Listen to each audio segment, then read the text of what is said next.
The Man Who Wouldn't Die, The Strange Story of Rasputin.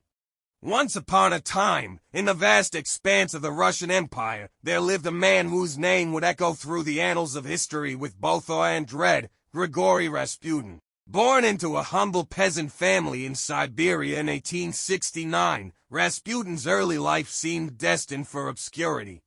However, fate had other plans for him. From a young age, Rasputin displayed an enigmatic aura and a peculiar connection to the mystical and spiritual realms. He claimed to possess healing powers and an ability to communicate with the divine. This reputation for mysticism soon spread throughout his village and beyond, capturing the attention of those seeking solace in a world wrought with uncertainty. Rasputin's journey to prominence began when he entered the court of Tsar Nicholas II and Tsarina Alexandra.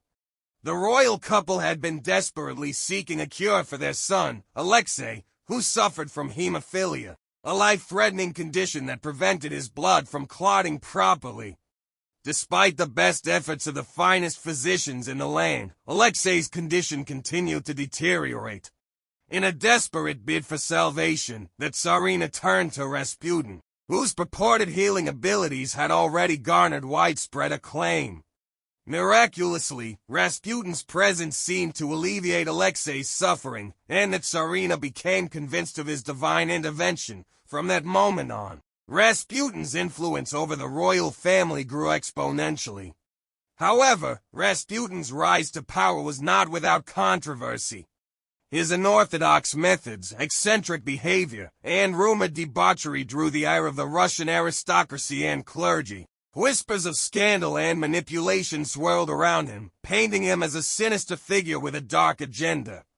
As World War I engulfed Europe in chaos, Rasputin's influence over the Tsarina and, by extension, the Russian court, became a source of increasing concern. His perceived meddling in political affairs and questionable alliances fueled growing resentment among the Russian people, who saw him as a symbol of corruption and decadence.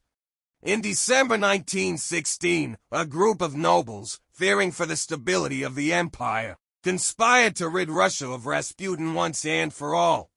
They lured him to a meeting under the guise of discussing spiritual matters, only to betray him in a brutal and gruesome assassination. Rasputin was poisoned, shot, and finally drowned in the icy waters of the Neva River. Despite his violent demise, Rasputin's legacy endured long after his death.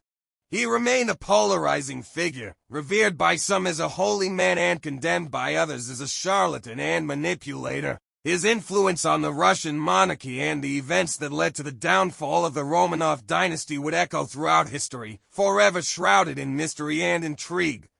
Thank you for watching. If you enjoyed this story, please help us grow by subscribing to this channel for more interesting stories.